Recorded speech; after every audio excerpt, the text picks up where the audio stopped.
We started with strategy development. So we have the guiding principle that runs the whole energy management in Dubai, which we call it Dubai Clean Energy Strategy 2050. And then we have many flagships like Demand Side Management Strategy 2050. We have Carbon Abatement Strategy as well. We have Integrated Water Strategy. And now recently in the last 5 years, we have introduced Circular Economy Strategy. We have created also government structures that activate these strategy. And within this committee, we have responsibility matrix with mostly government, but we also have engaged with the private sector. Without involvement or heavy involvement of private sector, I don't think we would have reached what we have reached today. In Dubai, we have aggressive use of recycled water.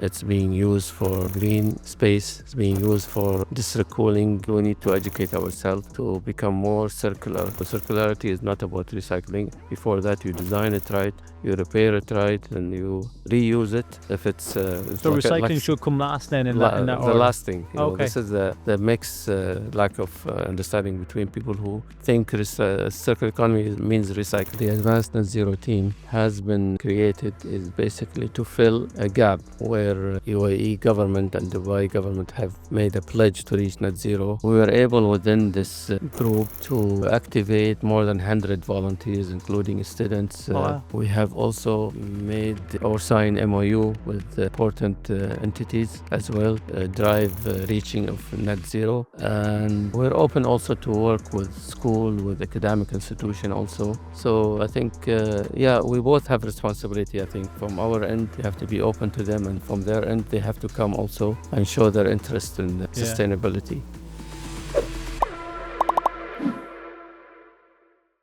Mr. Faisal, Ali, Rashid, thank you so much for joining us.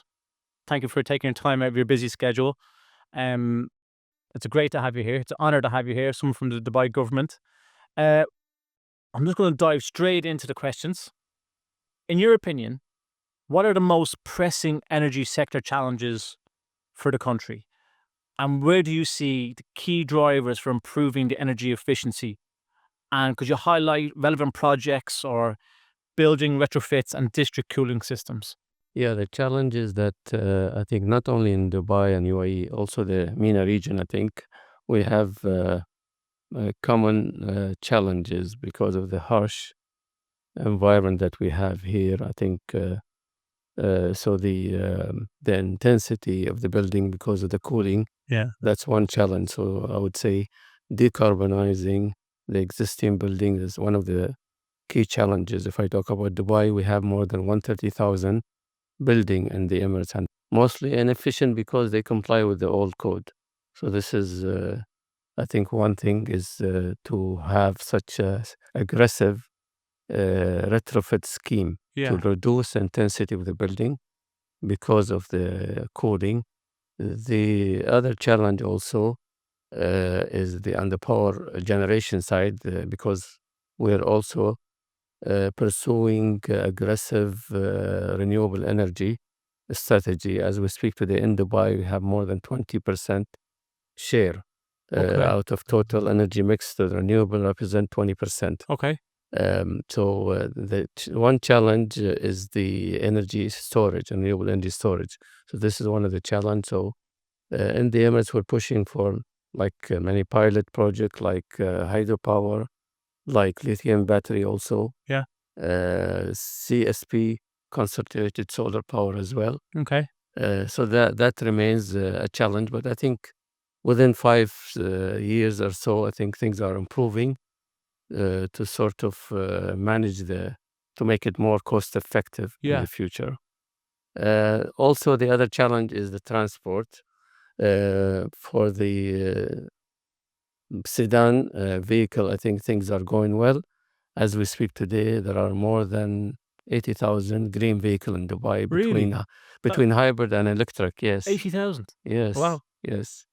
And for the heavy duty vehicle, I think this remains a challenge because we have to depend on the fossil fuel.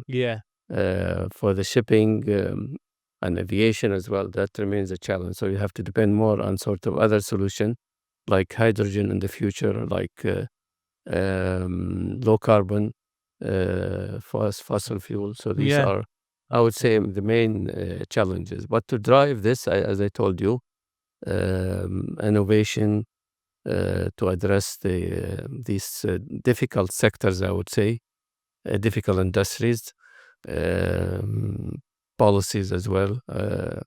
And then, as I mentioned to you, the aggressive scheme for to tackle the existing building, an efficient existing building. Have you seen yourself big changes in the past, in the last 5 years?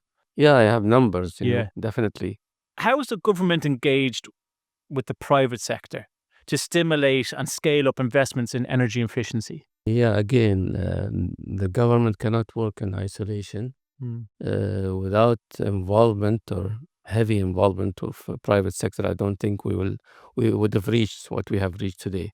So the private sector is involved in the renewable power generation project. So I would say the last three major project basically was based on the partnership with Okay. the private sector. So what we call it public-private partnership. Okay. So these are huge capacity. That's why I said to you,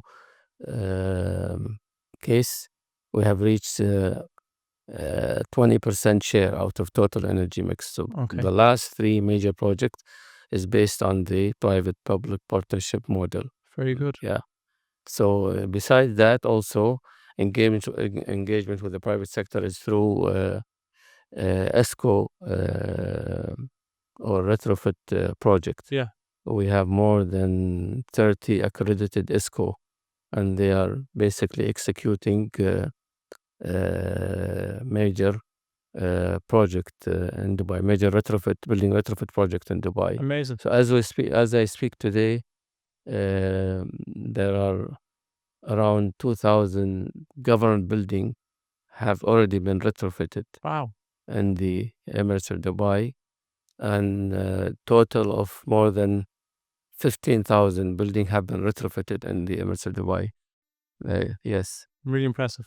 And also, of course, on the transport side, the car manufacturer, car dealers are encouraged to bring more sustainable or green vehicle, what we call them. And I shared with you the number that as we speak is more than 80,000 green vehicle on the street of Dubai. Yeah. And by end of the year, maybe we'll cross 100,000. 100,000. Because I've noticed the green vehicles and the EV vehicles, for example, like the taxis are now going EV. Like, it's amazing how it's changing. Mostly hybrid taxi because they basically operate 24 hours. So they can't stop and charge. They cannot stop. Yeah. So hybrid is more suitable. Yeah. Till I think things develop further. Yeah.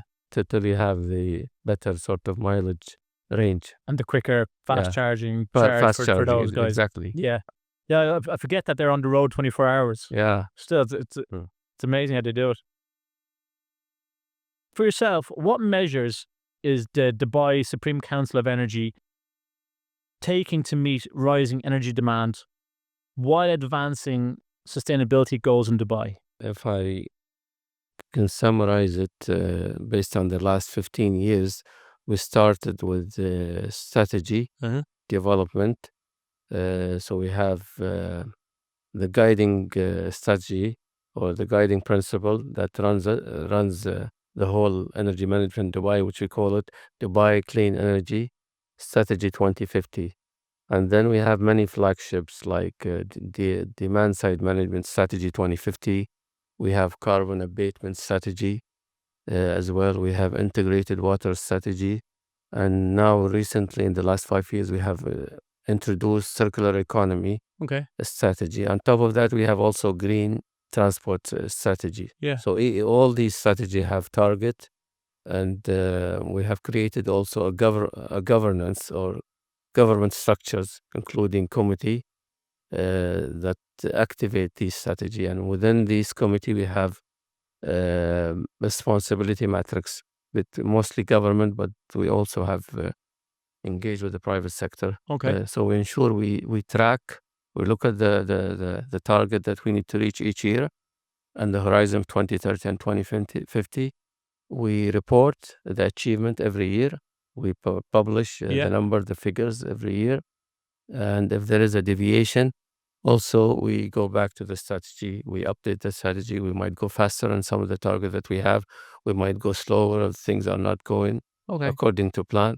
So I think so the strategy making, the tracking, the structure that we have created, the partnership with the private sector, I think these are, they talk for So themselves. it's always evolving, it's always Yeah. moving, always very interesting.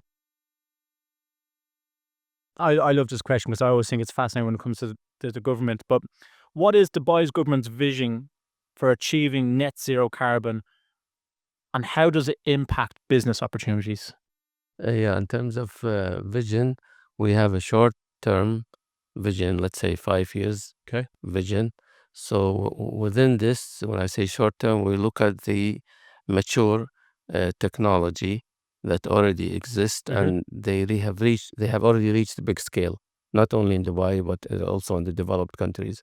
So solar energy, I think, have reached maturity, and I think the share of solar is maybe crossing 30,000 worldwide.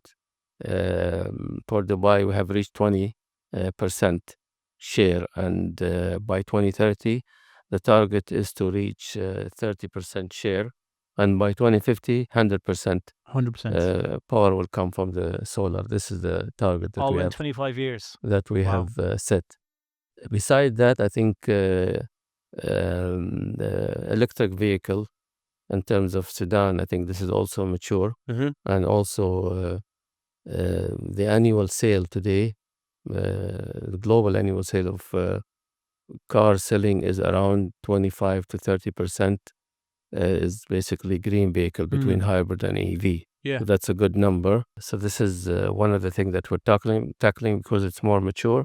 The second thing or third thing is the decarbonization of existing buildings. Also, most of the measures are mature. So tackling inefficient building, I think this is the thing that we're tackling. I give you some of the numbers that we have achieved. Yeah. In the long run, I think, in the long term, I think we look at more difficult sector like heavy vehicle, I think. Like the big trucks you see, like on Big trucks, exactly. Energy storage as well is starting. I think it's going to be faster than other technology. So this is one of the things that we're tackling. Also, the circularity. Okay, this is a big topic as well. Looking at the closed loop, designing right. So we have whether an equipment, whether it's a vehicle, whether it's a house, you design it for a longer Yeah. period, and then you have the culture of repairability, culture of reusing. Okay, and then last thing is recycling. So circularity is not about recycling. Before that, you design it right, you repair it right, and you reuse it. If it's So like recycling should come last then in that the order. last thing, Okay. this is the mix lack of understanding between people who think circular economy means recycling. Yeah. Yeah. Straight to it. Mhm. Interesting. Now yourself, you're a senior director of the DSCE. DSM directorate Yes. and DSC. DSC. Mm. How do you see the UAE balancing its role as a major energy producer with its commitment to sustainability and clean energy? Yeah, if you look at our history, we have to admit that the fossil fuel has built our economy in terms of construction, in terms of oil and gas, in terms of petrochemical, in terms of pharmaceutical industries. But I think gradually we are moving away from fossil fuel. We are decarbonizing our energy mix, increasing the share of renewable, addressing the circularity. Do you ever think it'd be 100% Mm. no fossil fuel, or do you think fossil fuel will always have a small Yeah. percentage? If we reach today, if we reach 100% green vehicle, even if we consider the heavy trucks, And if we reach 100% renewable energy today, we can only address around 60% of the net zero. The Okay. rest have to come from circularity. Right. Yeah. Yeah. So the way we build building have to be changed. We have to use different material or different way to basically to make concrete, to make steel, to Right. make asphalt, Yeah. to make plastic. So um, these are the thing that we have to, the measure that we have to take. Yeah. It's funny because people always think, I think some people always just think, oh, it's just EV vehicles, but they don't realize, like you said, it's the steel, the plastic has to change, because actual how you constructed, the use of a crane, that kind of stuff. People Yeah. have to. Even lithium battery that you use for electric vehicle, that's also part of the circularity. Yeah. Yeah, Yeah. yeah. Because you think it's clean, but then when you manufacture lithium battery, use fossil fuel. Yeah. I Yeah. don't think we're at the stage yet. Well, That- I don't, is because it's kind of like a new concept, these lithium batteries. I don't think we're at the stage yet of the recycle of lithium batteries yet. Yeah. We're not at that because they're so yeah, new. yeah. We haven't dealt with the old 10-year, 15-year lithium battery that's from going. So as we know that the UAE is rapidly expanding its clean energy portfolio and focusing on technologies like concentrated solar power and hydrolonic plants. How do you see these technologies shaping the future landscape in Dubai and the wider region? If I can list the technology, Yeah. the high level technology that made or will make a difference is the like waste to energy is dealing with the landfill. So this is the key Okay. big technology that we are tackling. Energy storage, as I mentioned, recycling, and like in Dubai, we have aggressive use of recycled water. It's being used for green space, it's being used for right of way, it's being used for district cooling as well. There are things like smart grid also, like a green city element. So this is one of the key technology that can shape our future, making sure that we have a smart grid system, Yeah. smart metering, so the energy provider can understand the behavior of the energy consumer, Right.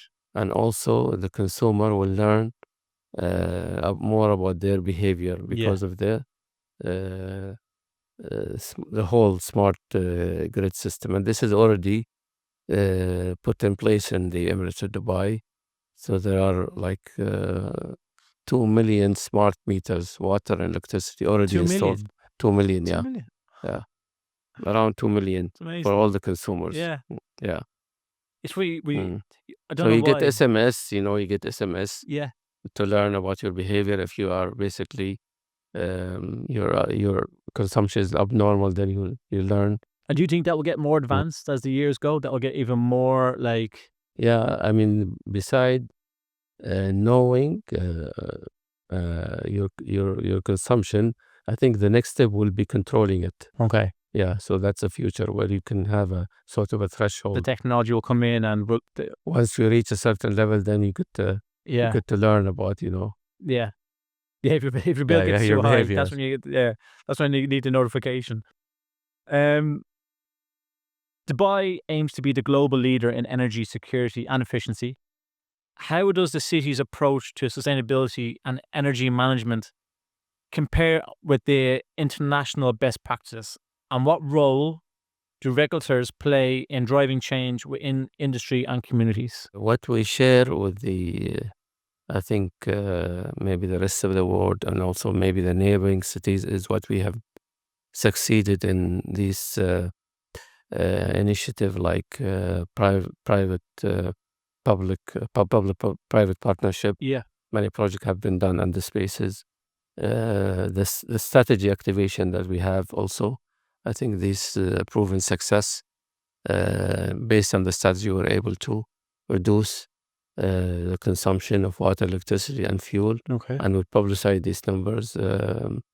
What we share also with them, beside the strategy activation, I think the structure that we have in terms of committee collaboration, Yeah. the partnership with the private sectors as well, engagement with them through structured means. What I think what we can learn or exchange with the other countries is maybe some of the city connectivity, maybe. Right. So we can connect the city more, having more advanced training, train or metro system. Okay. So this is one thing we can learn. The energy storage as well. This is another thing that we can also get more from people who have maybe done it ahead of us. We don't have access here to maybe river, so Okay. that's the thing. We have to depend on seawater basically to produce desalinated water. Yeah. So because of the expansion of the solar, so we have to depend less on desalinated water. So that's why the reverse osmosis technology is basically slowly replacing the desalination technology. Right. So as we speak, today there are around the share of this technology in the Emirates here is around 15%. 15. And by 2030, the target is to reach 41% share Okay. of reverse osmosis. So you produce potable water Yeah. without, using fossil fuel. Mhm. Right. And would Dubai be a leader in the region, or who would be in the region would be? Well, this is our ambition Mm. to be a leader in the MENA region, but based on what we're basically having today in terms Yeah. of strategy. Would other countries in the region come to Dubai and look at us as the example of? Yeah, during these conferences, these international conferences, we always share our strategy, our success with others. We Yeah. share it publicly, and also because of our presence, not only the local conferences, even international conferences, Of course. we Yeah. get to learn also the thing that we don't have. We're looking at the thing that are sort of viable to us. So Yeah. sometimes we don't compare ourselves with the European or North American or Far East cities because they have different climate. Yeah, Yeah. if you look at the intensity of the building in Europe and London and compare it to Dubai, it's not fair because they calculate the primary energy here. We don't. We have the harsh environment, so we use cooling. Yeah.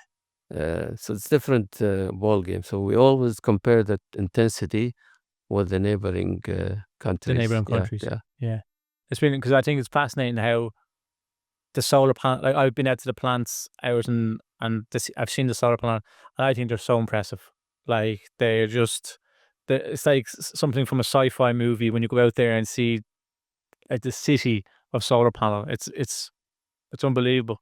Yeah, this is it's when you want to impress a visitor from outside, even if it's a level of a president, you show the visitor solar panel or whatever. So energy efficiency is a hidden thing. You Yeah. cannot show or impress a person. You say my building is got insulation, so they'll not be interested. Yeah. But the solar is flashy, Yeah. and you can see it. Yeah. Do you think the likes now when the metro's expanding and now we have the rail systems, will they add towards the net zero with like because they reduce the amount of trucks that will be on the road, for example, and Yeah, definitely. I think you have two things in terms of mass transportation. There are the passengers, so this means that less people are using cars. So you when you do the math, you learn that how much fuel you have saved. Yeah. Okay. On top of that, the metro in Dubai is basically runs on electricity. It doesn't run on diesel, Yeah. so that itself is sustainable. So the more we increase the share of renewable energy in the energy mix, so means the transport also will benefit Yeah. because uh, in the future the metro will be expanded further. Then don't forget we have the Etihad Rail and the Emirates also. This is also coming into commission, Yeah. so we'll benefit further. So definitely, if you do the math, then you're saving on transport. Big deal. And does that go into the calculations then, the expansion of the metro and Mhm. Etihad Rail? This is all in the calculations for 2050? Is this like in the It's top? part of the green transport strategy, Yeah. which is part of overall net zero. Yeah. So you have building to tackle, you have transport as well, and then you have industries and waste. And So these waste. are the four major pillars. Okay. What do you foresee as the biggest challenges on the path to achieving the UAE's net zero 2050 target? Yeah, the biggest challenge will be the difficult sectors, as I mentioned to you, Mm.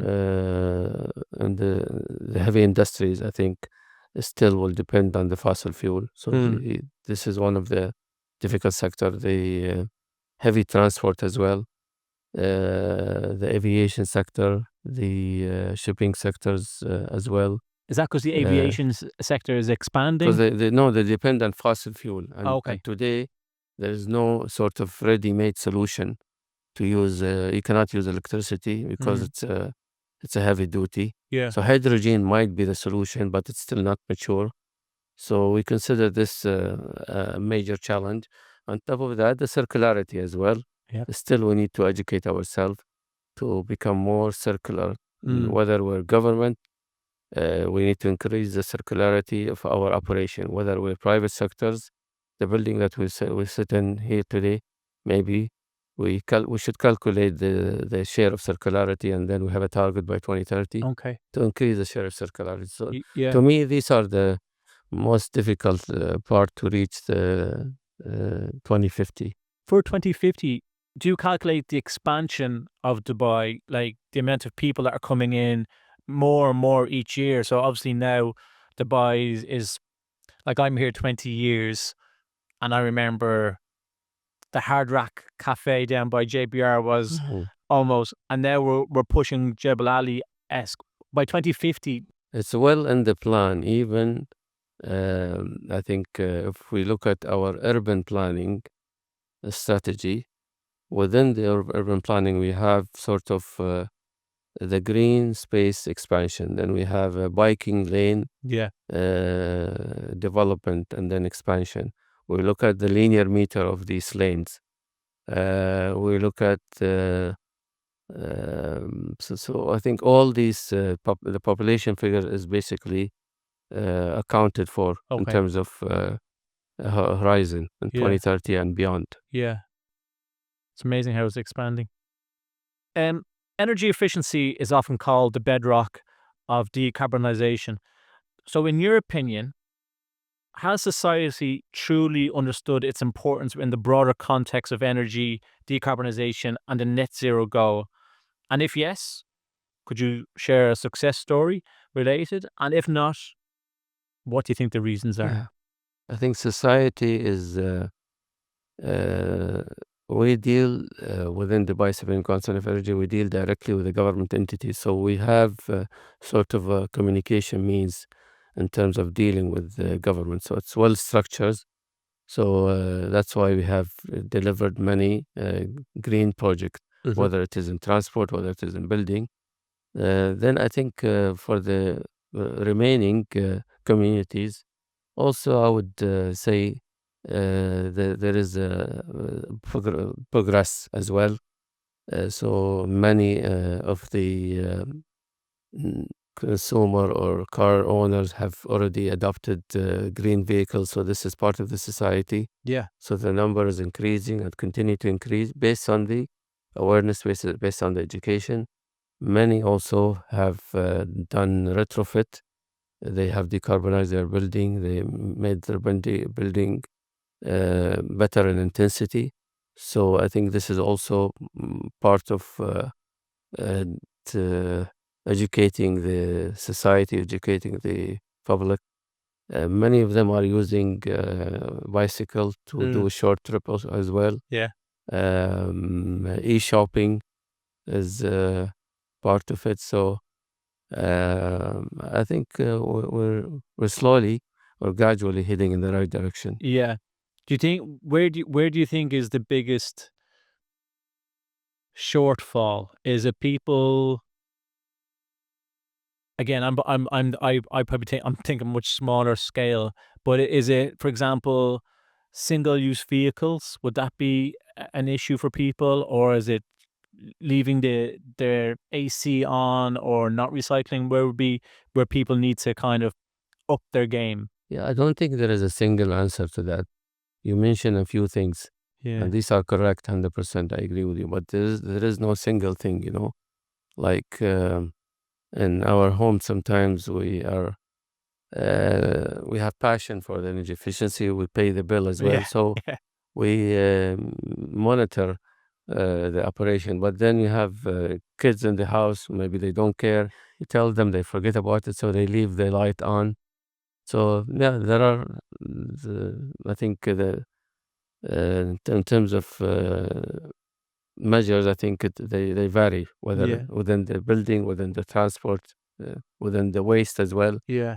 You don't produce waste in the house. So Dubai also has a good scheme in terms of landfill. So in terms of recycling and Yeah. using waste to energy. Yeah. Mm. I need to turn my lights off more. That's my. Use motion sensor. I should. I should have. Yeah. What role does the government play in driving the circular economy? And how will the circular economy support the Dubai economy in 2024 and beyond? And how does it relate to the current energy management strategies in Dubai and the UAE? Yeah, the government basically can lead circularity in the Emirates by developing policies and regulation, incentive also for good circular economy practices as well, encourage investment in circular economy through policy and incentive. Yeah. I think tracking circularity is one of the key things. So you see the landscape of circularity. So you don't just work and then you don't measure your performance. So it's important to measure the performance Okay. by having a KPI. Yeah. And within the Emirates, we have created